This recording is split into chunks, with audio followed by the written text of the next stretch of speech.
So I'm at my buddy Dustin's shop. Say what up. Yep. I'm hiding behind my fat head. Anyways, time to take the Skyline apart for winter. I gotta take the hood off to give me some room, but I'm gonna pull this biatch apart and get ready to keep going, rip her apart. Not really sure yet if I'm going to use the RB20 that's still in it, just cleaned up, or if I'm gonna have enough money to afford my RB25 Neo swap. We will find out. So, when ripping your car apart, it's nice to take the hood off.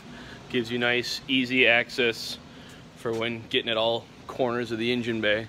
But another aspect that's kind of nice when you're especially pulling wiring off, some masking tape, a little Sharpie. It's really nice to be able to mark what's what. Usually your wiring harness should be a relatively nice poka-yoke system, so that way when you are taking it apart, putting it back together, you know what's what. You can't really mess it up, but it's still nice to label it, especially if you're going to do a swap or rewire stuff. It's nice to have. Another good important thing to have, Toblerone. They're tasty as fuck. Anyways. So I just picked this up from a buddy. Here's a RB25 Neo pieces.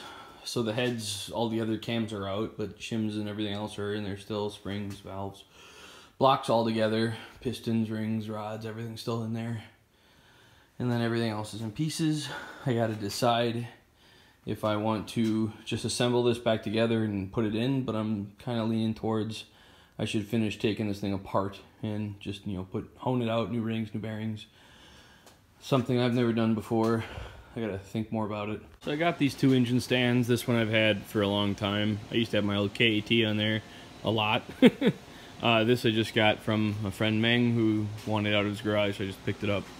So the RB20 is gonna go on one of them, and that Neo will go on the other one. So I'll have two of them. I just gotta decide, am I just gonna clean this guy up this winter, put some new seals on it? I gotta fix some of these broken off exhaust studs, or am I gonna have enough money to rebuild the Neo and put it in and swap it? Because I know I'm gonna need a wiring converter and some other jazz. If I can afford it, it's still gonna be an RB20 trans, which isn't great, but it'll get me through a year. Long term, I'd like to do the CD009 trans, but that'll cost a lot more with the custom drive shaft mounts, adapter plate, all that kind of crap. Whenever you're pulling a motor, it's always easiest to get the radiator out of the way first. I got that guy pulled here. Now I'm just gonna keep disconnecting the hoses. I gotta start disconnecting coupler piping and everything to really free up space to get at more of the hoses and wires. So I'm about to take the interior apart. This winter I'm gonna move those gauges up to there with some custom gauge pod, BizNAS. I'll put in like a cup holder or something like that from Laurel Shafaro, and I'd like to get rid of the stock seats and get some bride seats. Maybe freshen up the floor mats with some Garage Moon Power floor mats. I got some GK Tech rear upper control arms over there I gotta assemble and put in.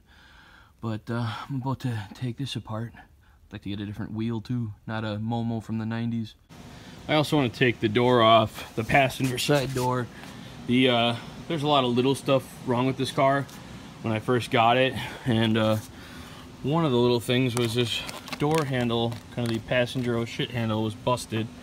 So I want to take the passenger door off and kind of see what's happening back there. Another thing I got here are these GK Tech rear upper control arms for the R32.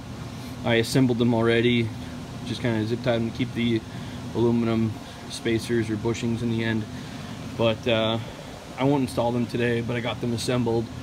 So in the rear I already have the Hiatus Elite kit from GK Tech, so I got the rear toe arms. I'm going to install these. I also need to get the caster arms in the rear here.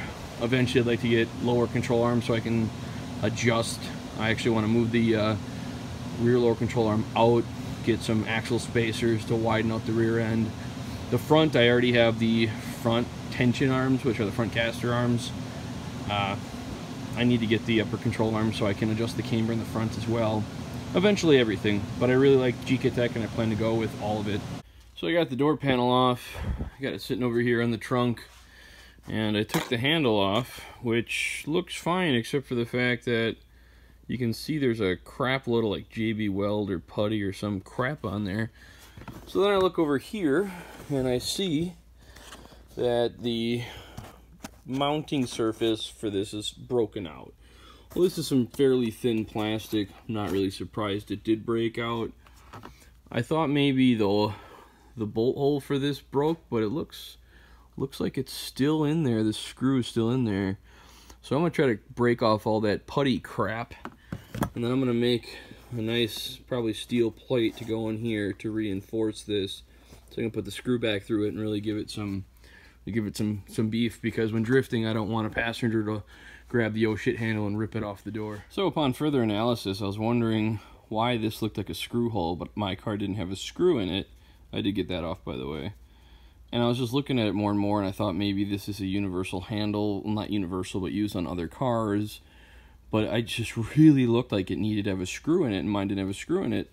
But I was wondering how you'd get a screw in it with that switch in here. And then I tried popping the switch out, and it did pop out. So then I was like, well, then there's got to be some sort of bracket to bolt this into. And look at this shit. Here is the fucking bracket. This is where this connects to, just like that.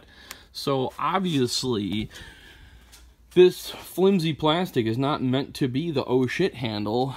You need this thing bolted to that thing. That's so much more sturdy than the little door plastic or whatever this is. The reason why this broke is because somebody took it apart, didn't put this thing back in, and it's flimsy at that point. It's just idiots working on cars. Day one here of teardown, I've gotten some good progress. I got most of the wiring harness disconnected. I got the piping, coolant, turbo piping, it's all disconnected. I got a lot of stuff out, fluids drained.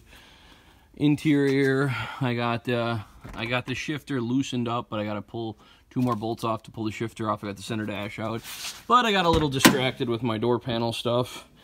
But next time I get back out here, I just need to finish disconnecting like the starter and alternator on under there, and then pull out the drive shaft and shifter, and I think I can pull this bad mamma jamma.